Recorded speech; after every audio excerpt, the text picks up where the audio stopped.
Flávio, que é formado pela Federal do Rio Grande do Sul, advogado, ele foi eleito presidente do IG Metal, que é o maior sindicato metalúrgico do mundo e é um sindicato referência em organização dos trabalhadores. Benítez teve uma passagem pela CUT, pelo Sindicato dos Metalúrgicos do ABC, antes de mudar para a Europa, e ele atuava como consultor do IG Metal para relações internacionais. Agora assume a presidência e é com ele que a gente conversa agora para entender o cenário de representação sindical no Brasil e no mundo. Vamos falar também sobre o setor metalúrgico, desindustrialização que o Brasil vem sofrendo. Olá, Flávio, tudo bem? Um prazer te receber por aqui. Prazer é todo meu, uma grande alegria poder participar do programa com você essa noite. Muito obrigado pelo convite. A gente que agradece. Por aí você está na Alemanha, né? Deve ser noite já. Por aqui a gente ainda está tarde, plena tarde, 3 horas da tarde. Deixa eu te falar, Flávio.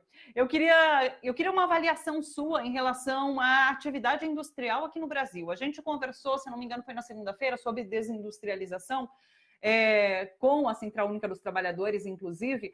Como que você tem visto você tem acompanhado essa situação aqui no Brasil? Como que você tem assistido? Porque, inclusive, tem números divulgados em relação ao primeiro trimestre deste ano. A atividade industrial aqui no Brasil teve contração de 9,7%. Está à frente de alguns países europeus, inclusive, que amargaram resultados ainda piores. À frente de Portugal, da própria Alemanha, França, Itália. Mas há uma avaliação de que a pandemia, inclusive, deve acelerar esses processos que já vinham fazendo o país perder espaço na indústria global. Como que você tem visto a situação do Brasil especificamente? Eu posso, claro, confirmar essas informações que você acabou de referir. Nós observamos através da indústria automobilística e da indústria de fornecedores que o panorama no Brasil não é positivo, pelo contrário, ele é bem negativo. E, em boa parte, isso se deve à pandemia, aos efeitos da pandemia, à interrupção, à paralisação da atividade econômica no setor industrial também, mas isso também tem a ver com medidas de política industrial que ou foram equivocadas ou as que deveriam ser tomadas não foram tomadas. Ou seja, além da pandemia, resumindo, então, né? Essa minha avaliação, a avaliação que se tem aqui na Alemanha. Além da pandemia, o Brasil está sofrendo efeitos de uma política industrial inexistente ou equivocada. Isso é evidente. Agora, dentro de um panorama de pandemia, de interrupção ou paralisação da atividade industrial, fica um pouco difícil de determinar exatamente em que medida esses números negativos se devem somente à pandemia ou em que parte percentual isso se deve à pandemia, em que parte se deve a medidas equivocadas ou não adotadas de política industrial. Agora, o problema é sério, isso é conhecido aqui na Alemanha, quando se fala do Brasil, a avaliação é sempre negativa nesse aspecto, infelizmente. Quando a gente fala sobre indústria 4.0, por exemplo, como que está sendo a implantação dessa nova tecnologia, dessa indústria 4.0 aí na Alemanha e aqui no Brasil também, se você consegue fazer uma reflexão sobre o Brasil, porque o que a gente parece enxergar é que o Brasil está passando longe dessa implantação da indústria 4.0. Como que você tem percebido tudo isso? Eu não vejo isso de maneira tão pessimista, porque esse processo de digitalização da economia, que é uma outra forma de tratar o conceito da indústria 4.0, tem a ver muito com a introdução de processos digitalizados na atividade econômica, na atividade produtiva, nos processos de produção, nos produtos que resultam na produção, mas também no setor de serviços. Essa digitalização dos processos de produção de bens e de serviços, ela se dá em escala internacional. Então, o Brasil não está isolado do processo de digitalização ou do processo de indústria 4.0. O que ocorre é o seguinte, é que a tecnologia não é brasileira, é uma tecnologia produzida e que tem a propriedade nos países de origem que registram patentes, etc., como são a China, os Estados Unidos, o Japão, em medida menor a Alemanha e alguns outros países europeus em medida ainda bastante menor. Ou seja, é uma disputa tecnológica mundializada, eu não vou dizer globalizada, ela é mundial, entre duas grandes potências tecnológicas que quantitativamente estão muito além das demais, que são a China e os Estados Unidos, E eles detêm essa tecnologia de ponta que tem a ver com a indústria 4.0, que, como eu referi, tem a ver com um processo de digitalização dos processos produtivos e dos produtos, e o Brasil não detém essa tecnologia. Quer dizer, essa tecnologia é exportada para o Brasil, é utilizada, seja na produção de bens, de serviços, seja através do conhecido telefone celular, do smartphone, e outros tantos processos que nós conhecemos. Então, o Brasil não está isolado da indústria 4.0, mas esse processo de digitalização e de introdução da indústria 4.0, ele se dá nas matrizes do capitalismo internacionalizado e da tecnologia de ponta, que no caso, como eu disse, hoje há uma clara disputa entre a China e os Estados Unidos. Então, nesse sentido, o Brasil sim está na periferia, mas há uma internacionalização desse processo, porque para os países centrais é importante que um mercado importante, eles falam sempre de mercado e não das pessoas, é incrível, mas essa é a linguagem dominante do sistema capitalista, se fala sempre que o mercado brasileiro é muito importante. Então, claro, a digitalização, a indústria 4.0 alcança o Brasil, mas infelizmente de uma maneira que não é favorável ao país, é uma maneira, é uma inserção subordinada, vamos dizer assim, que está ocorrendo, e isso não é bom. Flávio, me tira uma dúvida. Quando a gente fala sobre indústria 4.0, ela tem a ver só com essa digitalização dos processos ou ela tem a ver também com um respeito maior ao meio ambiente, com práticas mais sustentáveis? Deveria ser assim, mas não é. A indústria 4.0 não leva em conta o aspecto climático ou o aspecto meioambiental. Há processos de digitalização que levam, inclusive, a uma maior emissão de CO2, ou que na extração de matérias-primas provocam uma destruição de reservas naturais que é, inclusive, mais danosa para o planeta do que os processos anteriores. Então, indústria 4.0 e avanço tecnológico não resulta necessariamente em melhor proteção do meio ambiente, melhor proteção ambiental.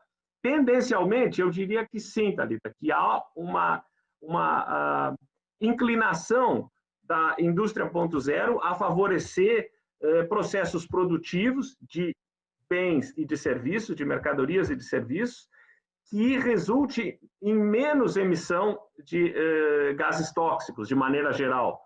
Mas isso não é automático, não. Ou seja, a indústria 4.0 pode estar bem desvinculada da proteção ambiental. Pelo contrário, pode até trazer alguma regressão. Puxa, porque a gente ouve falar, por exemplo, do motor elétrico, que aí na Alemanha, por exemplo, está sendo bastante discutido, se eu não me engano. Mas ele tem a ver com a indústria 4.0 ou não? Porque seria uma forma de você fazer motores menos poluentes, né? Inclusive aqui no Brasil, nesse momento, a gente conversou com a Rede Nossa São Paulo ontem. Existe uma discussão, um pedido feito pela Anfávia, de adiar o uso dessa tecnologia menos poluente nos carros. Então, é uma discussão importante que está rolando nesse momento, eu acho que no mundo todo, né? Sim, muito importante.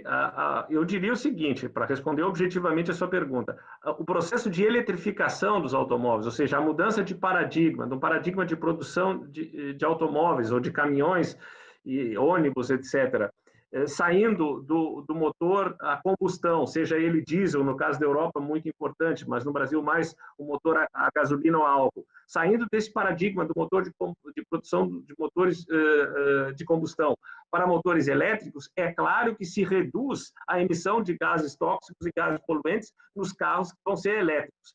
Mas a discussão não é só essa, dos gases de efeito tóxico que são produzidos pelos carros quando estão andando.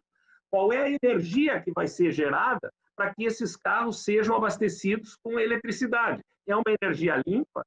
É uma energia que tem a sua origem de maneira ambientalmente responsável ou é uma energia que causa danos para o planeta? Então, essa é uma discussão muito importante. De onde vem a energia que faz os carros elétricos andarem? Se essa energia não é uma energia autossustentável, não é uma energia renovável, que vem, por exemplo, da fontes eólicas, da água, por exemplo, nós vamos ter uma energia que é tóxica também. Então, os carros vão emitir menos gases nas cidades. Para uma cidade, por exemplo, como São Paulo, para as grandes metrópoles desse mundo, vai ser muito melhor.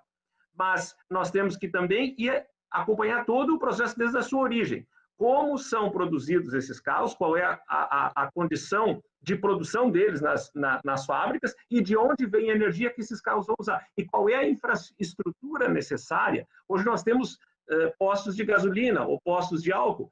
Quando vão ser feitas, ou já estão feitas, por exemplo, num país como o Brasil, na Alemanha ainda não, os postos, não de gasolina, os postos de eletricidade. Isso exige um enorme investimento de base em infraestrutura para que os carros não estejam sempre em situação de engarrafamento, porque não podem ser abastecidos com energia. Então, também tem esse aspecto infraestrutural do abastecimento de energia que é muito importante, mas, sobretudo, a fonte energética. Se é uma fonte limpa, se é uma fonte baseada em energia renovável, ou se é uma fonte tóxica baseada em energia fóssil. Esse é o paradigma que deve ser analisado para saber se realmente a eletrificação dos carros conduz a um avanço para o planeta e para as pessoas, ou só em parte diminui os gases que vão ser emitidos. Essa é um dos problemas, das questões que estão ligadas ao processo de mudança de paradigma em direção ao carro elétrico. Puxa, interessantíssimo. Estou aprendendo muito aqui. Flávio, vamos falar agora um pouquinho sobre o IG Metal. Eu queria que você comentasse o que é o IG Metal, para quem não conhece, a importância do IG Metal, como que está sendo você assumindo a presidência desse sindicato. Conta para gente. Com o maior prazer. O IG Metal é como o Sindicato dos Metalúrgicos do ABC, digamos assim, é minha casa. Eu trabalhei em São Bernardo, na época o sindicato, quando eu comecei em 1989 em São Bernardo, o sindicato se chamava Sindicato dos Metalúrgicos São Bernardo e Diadema, na época, na primeira gestão do Vicente Paulo da Silva como presidente, meu grande amigo Vicentinho. E eu aprendi muito no ABC e naquela época, como advogado do sindicato, nós já tínhamos uma relação constituída entre os sindicatos metalúrgicos do ABC e o IG Metall na Alemanha. Com a diferença que o IG Metall na Alemanha é um sindicato nacional. Quer dizer, se nós fôssemos comparar com o Brasil, o IG Metall na Alemanha, como sindicato nacional dos metalúrgicos, é semelhante ao que seria a CNM-CUT, que é uma confederação. No caso, na Alemanha não existe federação ou confederação de sindicatos metalúrgicos, existe um sindicato organizado nacionalmente. E esse sindicato tem sedes regionais, são os chamados distritos, que corresponde mais ou menos aos estados federais, são 16 estados federais, nós temos 7 distritos, e 150 sindicatos locais. E praticamente em cada cidade ou região em volta, mas, por exemplo, o ABC seria uma cidade. Então, eu fui eleito pela Assembleia dos Delegados, são 200 delegados de base, presidente dos sindicatos metalúrgicos na cidade de Wolfsburg. Em português se traduz botando o O no final, Wolfsburgo. Tem até um time na primeira divisão, que é o Wolfsburg, da Liga Alemanha. Então, na sede do IG Metall em Wolfsburg, que é a maior sede local do IG Metall em toda a Alemanha, nós temos 90 mil sócios do sindicato. E lá eu fui eleito presidente. Então, esse sindicato, do qual eu fui eleito presidente agora no dia 10 de setembro, é, digamos, o maior sindicato local do IG Metall na Alemanha, com 90 mil sócios, e ele está dentro de uma estrutura que é regional e nacional. A estrutura nacional, o IG Metall é um sindicato, como você disse, o maior do mundo, muito grande, tem 2.300.000 sócios em toda a Alemanha.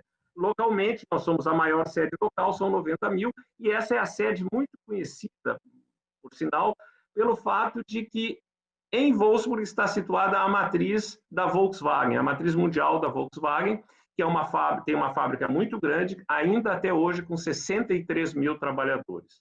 Então, para mim, é um desafio muito grande. Eu fui eleito por 4 anos, nós temos uma equipe muito boa dentro da fábrica e fora da fábrica, com quem nós vamos trabalhar conjuntamente num espírito de equipe mesmo, sem culto à personalidade, sem nada disso. E é uma honra enorme, como brasileiro, aqui na Alemanha, ter essa tarefa de presidir um sindicato tão importante quanto o IG Metall, que sempre fez parte da minha referência sindical internacional. Eu estou trabalhando no IG Metall desde 2006, tenho muito contato com a CNM-CUT, com os companheiros do ABC e de outras regiões no Brasil.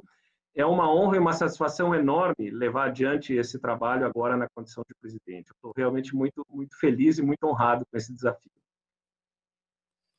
A gente deseja todo o sucesso para você nesses próximos 4 anos, então. Foi um prazer te receber aqui, poder conversar e volte mais vezes. A gente, pelo visto, tem muitas questões entre Alemanha e Brasil que a gente pode continuar discutindo. Então, te espero mais vezes por aqui também, viu, Flávio? Muito obrigada. Muito obrigado a você. Eu aceito o convite e até a próxima.